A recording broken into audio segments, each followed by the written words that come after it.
예레미야 52장 4절로부터 6절까지 우리 다 같이 합독을 하시겠습니다. 시드기야 제9년 열째 달 열째 날에 바벨론 왕 느부갓네살이 그의 모든 군대를 거느리고 예루살렘을 치러 올라와서 그 성에 대하여 진을 치고 주위에 토성을 쌓음에 그 성이 시드기야 왕 제11년까지 포위되었더라. 그해 넷째 달 9일에 성중에 기근이 심하여 그 땅 백성의 양식이 떨어졌더라. 아멘. 이 이야기는 굉장히 비극적인 이야기죠. 사실 지금까지 수많은 경고가 있었는데 다 예고였죠. 예고였는데 드디어 역사가 이루어지는 겁니다. 실제로 이루어져요. 그 말씀하신 그대로 하나님의 말씀은 변함없이 이루어진다는 거, 하나도 땅에 떨어지지 않는다는 거, 심지어 좋은 말씀만이 아니라 인간이 생각할 때 좋지 않은 말씀까지도 다 그대로 이루어진다는 거, 그걸 지금 보여주는 장면이죠. 그래서 이런 말을 읽으면서도 우리가 아멘 해야 되는 이유, 가끔 그 선지자들이 왕에게 가서 정말 이제 곧 망합니다. 이제 당신 죽습니다. 그러는데도 그 왕이 하나님의 말씀은 선하니이다. 말씀대로 이루어지이다. 그렇게 말을 해요. 정말 뭐 망한다는 얘기인데도 아멘으로 받죠. 지금 방금 내가 별로 안 좋은 이야기를 쭉 읽어놓고 우리가 아멘 했잖아요. 별로 안 좋지만은 그대로 이루어지는 것이 하나님의 뜻이에요. 그러니까 우리는 어떤 일이 됐든 간에 그게 꼭 좋은 일만 돼야 아멘이 아니고요. 설령 안 좋은 일이라 할지라도 그게 하나님의 뜻이고 하나님이 하시는 일이에요. 그러니까 우리는 아멘으로 받을 수밖에 없어요. 이것도 굉장히 안 좋은 이야기예요. 사실 이스라엘이 그동안 엄청난 경고를 받았습니다. 유다가 경고를 계속 받아오다가 이제 막판에 드디어 시드기야가 이제 망하는 장면이에요. 그래서 52장 1절에 보니까 시드기야가 왕위에 오를 때에 나이가 21세라 해놓고 11년 동안 다스렸는데 하나님이 보시기에 악을 행했대요. 그래서 3절에 보니까 여호와께서 예루살렘과 유다에게 진노하심이 그들이 자기 앞에서 쫓아내시기까지 이르렀더라. 그러면서 시드기야가 바벨론 왕을 배반하니라. 이제 그렇게 직접적으로 쫓겨나게 된 이유는 배반했기 때문이다. 이건 이제 직접적인 이유고 또 정치적인 표면적인 그런 이유가 되겠죠. 일단은 시드기야는 바벨론 왕이 세워놓은 사람이에요. 바벨론 왕이 세워놨는데 자기가 왕이 되고 나니까 자기 마음대로 그걸 바꿀 수 있다고 착각을 해요. 그러니까 애굽을 끌어들여 가지고 애굽 믿고 쉽게 말하면은 우리 더 이상 바벨론 말 안 듣겠다. 그러면서 우리는 우리 식대로 하겠다. 그래서 대항을 했어요. 그랬더니 그냥 바벨론이 와가지고 한번 잡아갔어요. 그런데 또 그러네요. 두 번째 또 왕을 교체해가면서까지 했는데 또 그러네요. 그러니까 세 번째는 더 이상 이놈들은 안 되겠다. 이놈들 완전히 가가지고 봉쇄해라. 에워싸라. 그래가지고 모든 걸 일단 다 압박작전이죠. 최대 압박작전. 요즘 저 미국이 북한한테 하는 식이에요. 최대 압박작전을 펼쳐라. 그래가지고 성을 에워싸고 그냥 오랫동안 내버려두니까 그 안에서 양식을 구할 수가 있나요? 옛날 같으면요, 성을 딱 에워싸고 나면요, 모든 물자는 다 밖에서 들어와야 되는데 안 되잖아요. 그러니까 꼼짝없이 다 죽게 생겼어요. 그러니까 이 시드기야가 개구멍을 통해서 도망을 갑니다. 자기라도 살겠다고. 원래 이 정치인들이 평소에는 막 국민을 위하고 뭐 나라를 위하고 이러지만요, 막상 지 죽을 때 되면요, 자기 혼자 도망가요. 우리나라 역사에도 그런 일이 많아요. 선조도 우리나라 임진왜란 오고 막 이럴 때요, 일본이 쳐 올라오니까 한양에서 개성으로 막 이렇게 평양으로 나중에는 저 몽진까지 하려고 했어요. 저 중국까지 도망가려고 했어요. 근데 중국에서 안 받아가지고 할 수 없이 못 갔는데 그런 식으로 자기만 살겠다고.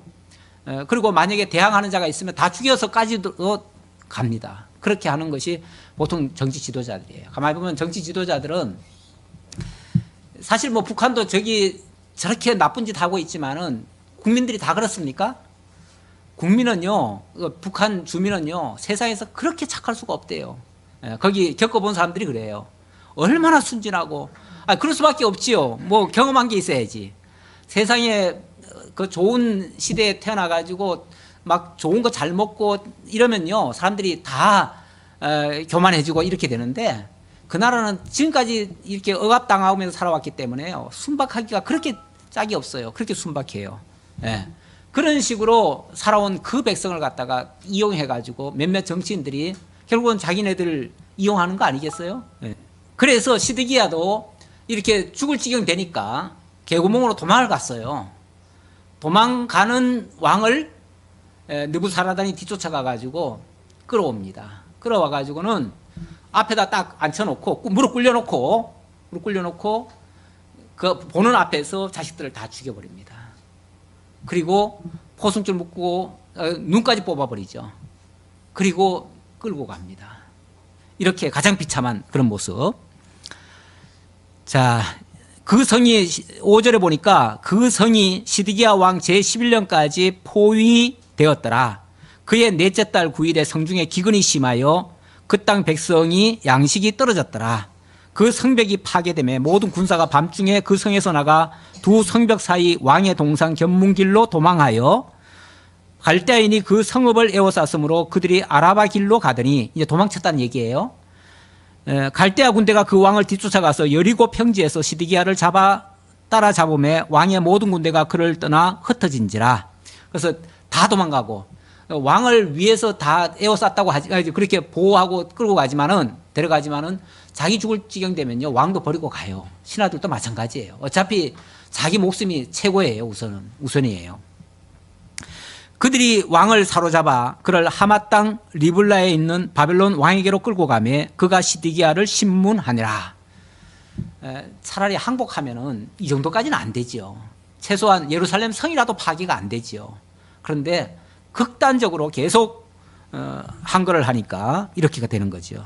10절, 바벨론이 시드기야의 아들들을 그의 눈앞에서 죽이고 또 리블라에서 유다의 모든 고관들을 죽이며 시드기야의 두 눈을 뽑고 노사슬로 그를 결박하여 바벨론 왕이 그를 바벨론으로 끌고 가서 그가 죽는 날까지 오게 가두었더라. 뭐 이야기만 듣지만은 엄청나게 참 끔찍한 일이죠. 이래도 또 어떤 사람들은 이 사람을 위해서 또 눈물 흘리는 사람도 있겠죠. 그래도 우리나라 왕이었다고 그런 사람도 있지요. 바벨론의 느부갓네살 왕의 19째 해 5째 달 10째 날에 바벨론 왕이 어전 사령관 느부사라단이 예루살렘에 이르러 여호와의 성전과 왕궁을 불사르고 예루살렘의 모든 집과 고관들의 집까지 불살랐으며, 얼마나 열받았으면 이렇게 하겠어요. 원래는 왕 잡고 이렇게 했으면요, 더 이상 해칠 거 없어요. 그렇죠? 근데 너무 극단적으로 나가니까 이 민족은 아예 쓸어버려야 되겠다, 이렇게 생각하는 거죠. 이들은 좋게 교육시키고 뭐 말로 해가지고 될 민족이 아니다, 이렇게 생각하는 거죠. 그래서 완전히 다 쓸어버리려고 한 거죠.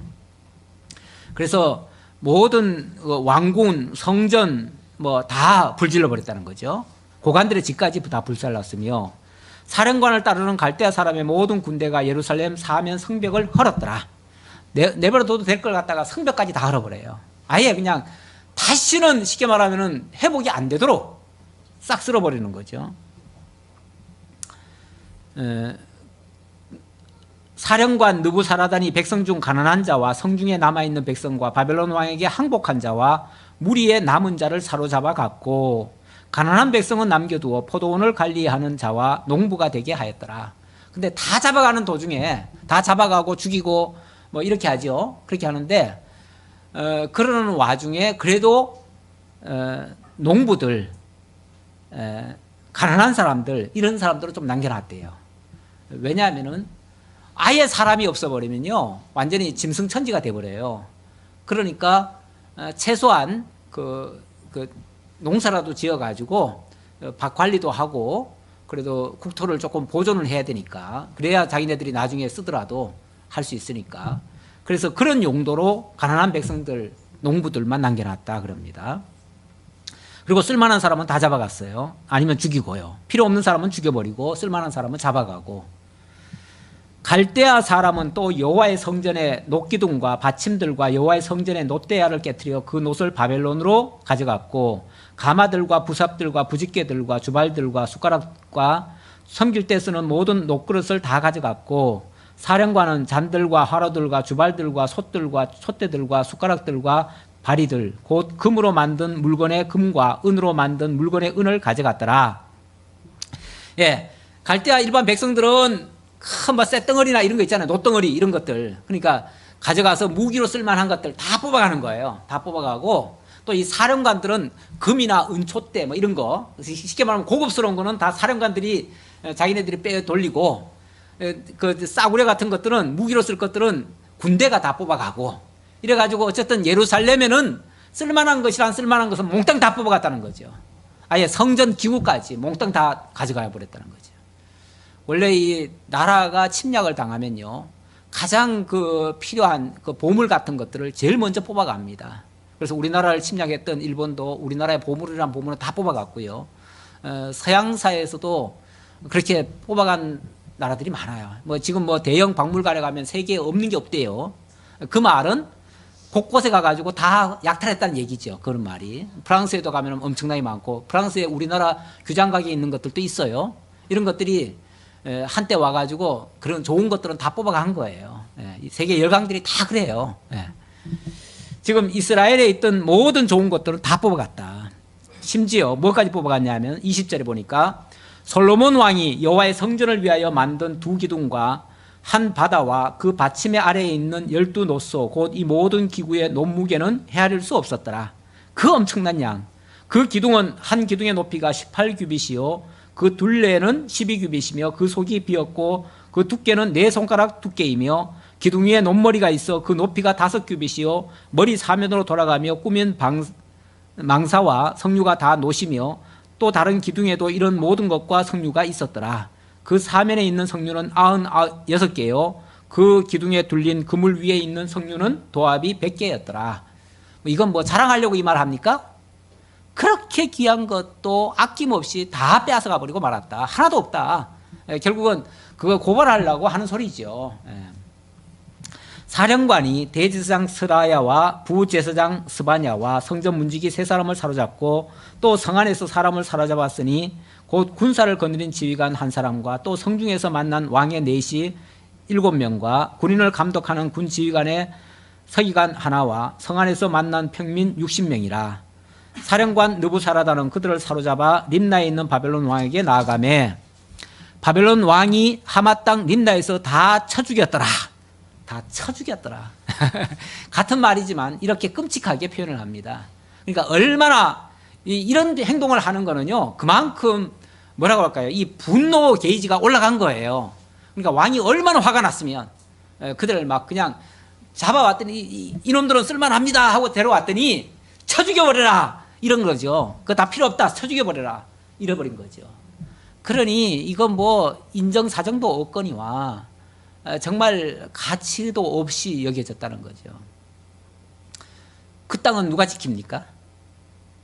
그 땅은 보잘것없는 농부들, 가난한 자들, 뭐 불구자들. 어찌 보면 우리나라 속담에도 옛날에 산을 지키는 나무는요 구부러진 나무래요. 구부러진 나무가 산을 지킨다. 제대로 쓸만한 나무들은요 다 비어가기 때문에 그래서 못 쓰고 안 쓰는 나무들, 내버려 두는 나무들, 그런 나무들이 그 산을 지킨대요. 이런 말처럼 정말 이스라엘을 그나마 지킨 사람들은 그동안 왕도 멸시하고 모두가 다 무시하고 심지어 대적들까지도 그냥 거들떠보지 않는 그런 사람들이 그 나라를 이렇게 지키는 거예요. 사실 우리나라를 지켜가는 진짜 일꾼들은요 묵묵히 말없이 정말 나라 잘 되기만 바라고 왕이 잡혀가도 그 왕 안 그랬으면 좋겠다 생각하고 그런 사람들. 오늘도 오다 보니까 현수막에 그러더라고요. 어느 당 후보 때 박근혜 대통령을 여러분들이 나를 찍어주시면 박근혜 대통령을 지킬 수 있습니다. 뭐 이렇게 써 있더라고요.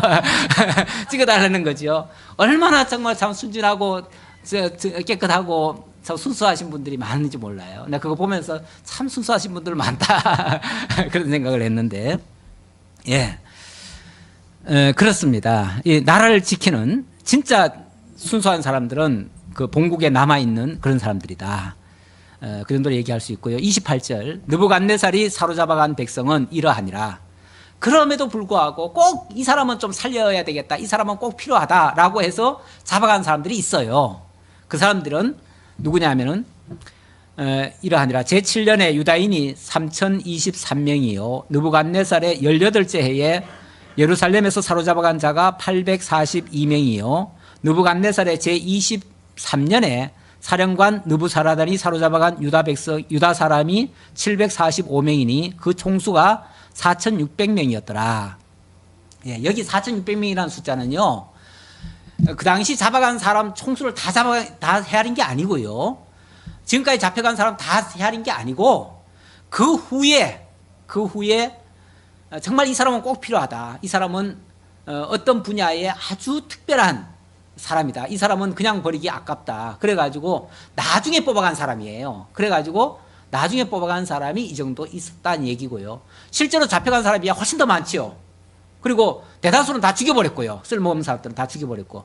원래 이제 제1차, 2차, 3차 포로 잡혀갔잖아요. 이거는 그 이후 얘기예요. 이후 얘기니까. 1차 때 잡혀갈 때만 해도 10,000명이 잡혀갔어요. 그때 여호야긴 왕일 거예요. 여호야긴 왕이 잡혀가면서 그때만 해도 10,000명이 잡혀갔어요. 그러니까 훨씬 더 많지요. 사실 그동안에도 쓸만한 사람은 다 잡아갔어요. 다 잡아갔는데 그 뒤에 또 필요하면 또 잡아가고 또 필요하면 또 잡아가고 그랬던 거예요. 근데 이거는 그 이후에 이렇게 4,800여 명이 4,600여 명이 더 잡혀갔다 그 소리입니다. 그래서 그 연도수가 다르잖아요. 느부갓네살의 제23년에 뭐 이렇게 나오잖아요. 그건 연도수가 한참 후에 더 잡아갔다 그 얘기예요. 유다왕 여호야긴이 사로잡혀간 지 37년. 유다왕 여호야긴이 사로잡혀간 지 37년. 이 말은 여호야긴 왕이 유다왕 여호야긴 왕 얘기를 왜 합니까? 이건 제1차에 잡혀간 왕을 얘기하는 거예요. 유다왕 여호야긴은요 원래 여호야김의 아들이에요. 아들인데 어린 시절에 그 아버지가 죽고 그러니까 아버지를 폐위시키고 그리고 그 아들을 세워놨어요. 근데 이 아들이 아직 어려요. 어리는데 쉽게 말하면 이 마음을 안 고쳐요. 그래서 그때 잡아가면서 그때 한 제1차예요. 그게 제1차로 10,000명을 이끌고 갔거든요. 근데 이 사람이 37년 만에 쉽게 말하면 빛을 보는 거예요.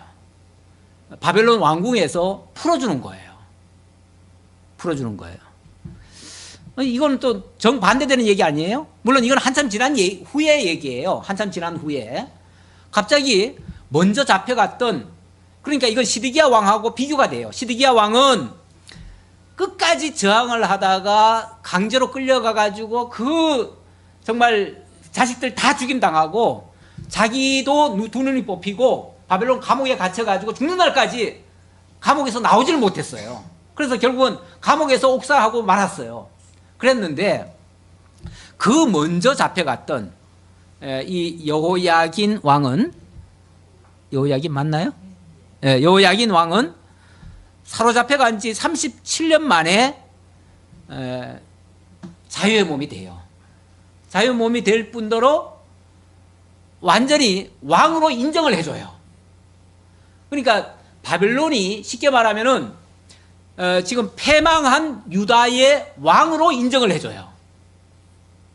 이거는 원래 있을 수가 없거든요.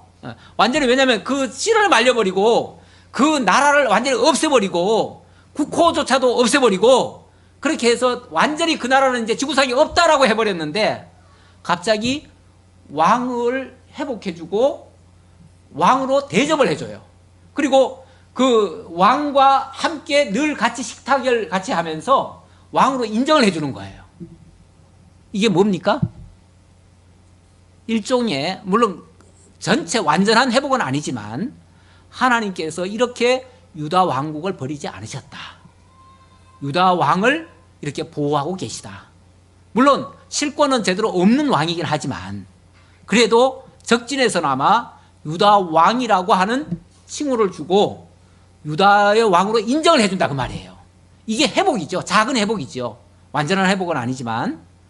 그래서 하나님께서는 불과 그때가 이제 37년 만이에요. 근데 시드기야 망할 때로부터는 아직 그렇게 많이 안 됐죠. 자기가 끌려간 때로부터 37년째니까. 그러니까 한 10년 정도 잡고 한 20년 후에 이런 역사가 있었던 거죠. 네. 이것도 하나님이 회복해 주시는 작은 신호다 그 말이죠. 좋은 징조예요. 좋은 징조. 근데 이제 이렇게 된 직접적인 그 이유라고 할까요? 그렇게 다시 회복해 줄 수 있었던 이유는요. 나중에 왕이 바뀌었거든요. 여기 보니까 에월 무로닥 왕이라고 그러죠. 유다 왕 여호야긴이 사로잡혀간 지 37년 곧 바벨론의 에윌 무로닥 왕의 즉위 원년 12째 달 25째 날 그러니까 12월 25일 날 그 말이죠. 12월 25일 날 그가 유다의 여호야긴 왕의 머리를 들어주었고 감옥에서 풀어주었더라. 그에게 친절하게 말하고 아주 좋게 말해주는 거죠. 친절하게 말하고 그의 자리를 그와 함께 바벨론에 있는 왕들의 자리보다 높이고 바벨론에 있는 여러 왕들, 바벨론은 이제 여러 나라를 속국으로 삼고 있잖아요. 그러다 보니까 여러 나라의 왕들이 있어요. 근데 그 왕들보다도 더 높여줬대요. 그러니까 그 왕들보다도 더 인정을 해줬다 그 말이죠. 아니 왜 갑자기 유다 왕 진짜 나라도 없고 아무 실권도 없는 그런 나라보다 왜 더 높여주죠? 그것도 그 사람이 왕이 되자 말자 첫해 원년에 그러잖아요. 원년에 이 원년의 역사가 커요. 하나님이 원년에 무슨 역사를 하면은 왜 저 사람을 세웠는지 이유를 좀 알 수 있어요. 어찌 보면 유다를 하나님이 보존하고 회복하게 하시려는 하나님의 특별한 섭리를 그 사람에게 주었던 거죠. 예. 하나님이 우리가 어찌 보면 다 소명자라고 그러잖아요. 소명자 또는 사명자 이런 표현 쓰는데 이 소명이란 말은 하나님이 불렀다는 말이고요. 사명이란 말은 하나님이 불러서 맡기신 일을 얘기하는 거예요. 일이 뭐냐? 그게 사명이에요. 그런데 하나님이 에윌 무로닥을 뭐하러 불렀는가? 불렀어요. 지금 왕으로 세웠어요. 뭐하러 불렀는가? 바로 이 사명을 준 거죠. 다시 말하면 유다를 회복해 주려고 하는 이런 마음을 준 거예요. 이 마음이 어디서 왔어요? 이 마음이. 나중에는 이제 이 바벨론이 바사 제국으로 넘어가잖아요. 넘어가고 그때 바사 제국의 초대 왕이 누구냐면은 고레스. 예, 고레스. 예, 고레스도 갑자기 생각 안 날 수 있어요. 이 고레스를 하나님이 세우신 이유가 뭔가? 고레스를 왜 불렀는가? 하나님이 그 고레스를 세워가지고 갑자기 원년에 이스라엘을 회복하기 위한 역사로 그렇게 그를 사용한 거거든요. 그와 비슷한 이치라는 거죠. 아직 완전한 회복은 아니에요. 그걸 전제하면서 하는 말이에요. 그러나 그리고 이게 이제 어찌 보면 직접적인 이유고요. 자, 그럴 때 그게 이면적으로는 이제 하나님의 역사고요. 그리고 또 에윌 무로닥이 입장에서 봤을 때는 그런 마음이 들었던 거는요. 나중에 여호야긴이 바벨론 왕을 대적한 게 아니고 바벨론 왕은 이 정치적으로 말하면 그래요. 그 당시 그 사회상을 보면은 이 여호야긴 왕은 아직 어려요. 어린 왕은 됐지만 솔직히 뭘 알겠어요. 아무것도 몰라요. 그리고 3개월 만에 폐위가 됐는데 아무것도 모른 채 그냥 누가 시키는 대로 한 거야. 근데 누가 시켰냐면은 어린 아들이니까 그 어머니가 섭정을 했어요. 그래서 그 어머니가 그 아들 이름으로 쉽게 말하면 국정농단을 한 거예요. 자기 마음대로 다 이래라 저래라 해가지고 바벨론을 대적하게 만들어 버렸던 거죠. 그러니까 나중에 그게 이제 밝혀져요. 밝혀져가지고 여호야긴이 바벨론을 대적한 게 아니고 그 어머니가 그렇게 섭정을 하면서 그렇게 했다는 게 알려져요. 그래서 그를 회복해 준 거예요. 그리고 이제 물론 뭐 거기 가서도 많이 반성도 했겠죠. 예, 그런 것도 이제 그 예레미야 선지자의 그 경고도 얘기했을 테고, 그런 것 때문에 하나님의 뜻인 것을 알고 풀어주는 거죠. 그렇게 해서 회복을 해줘요.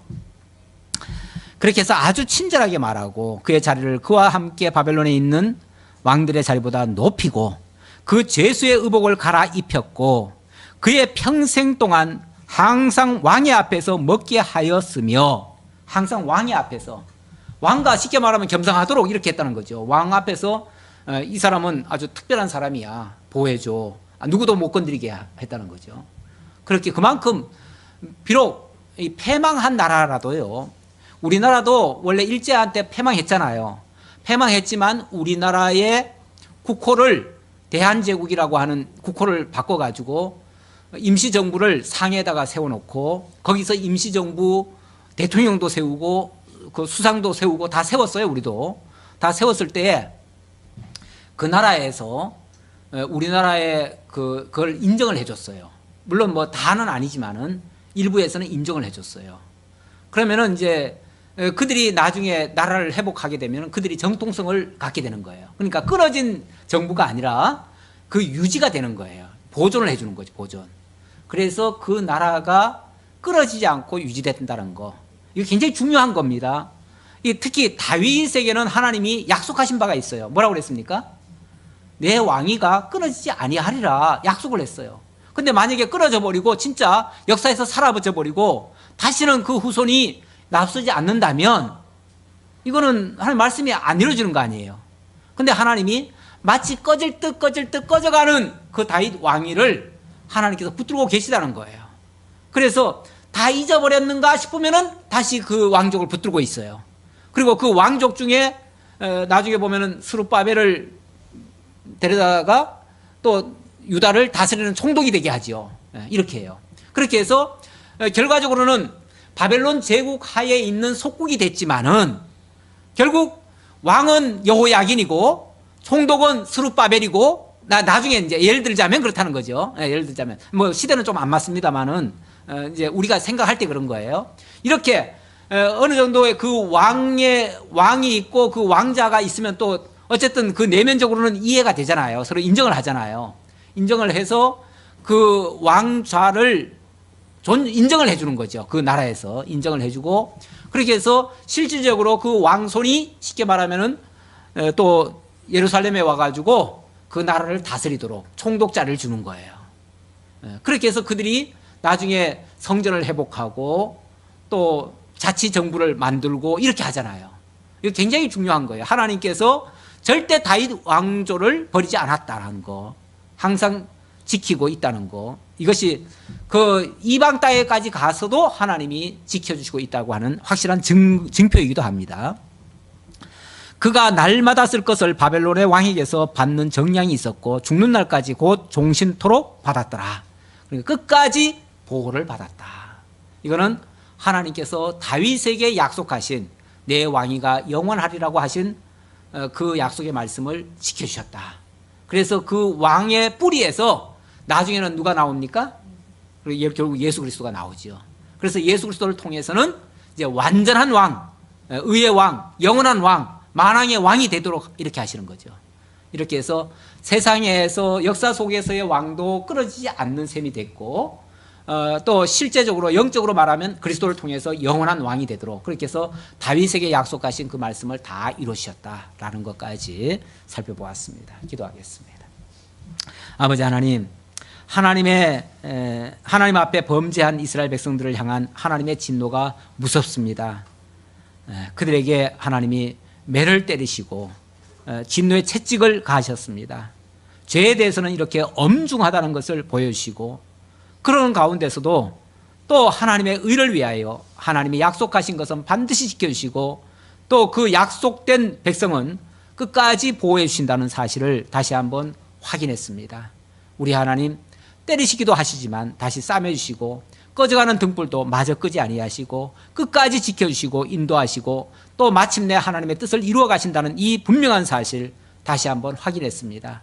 예레미야서를 통해서 보여주신 하나님의 공의와 또 하나님의 긍휼 다시 한번 깨달았습니다.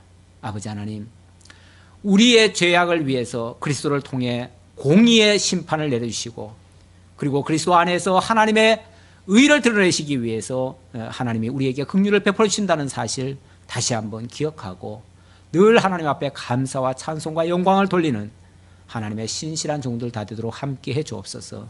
감사드렸고 예수님의 이름으로 기도하옵나이다. 아멘.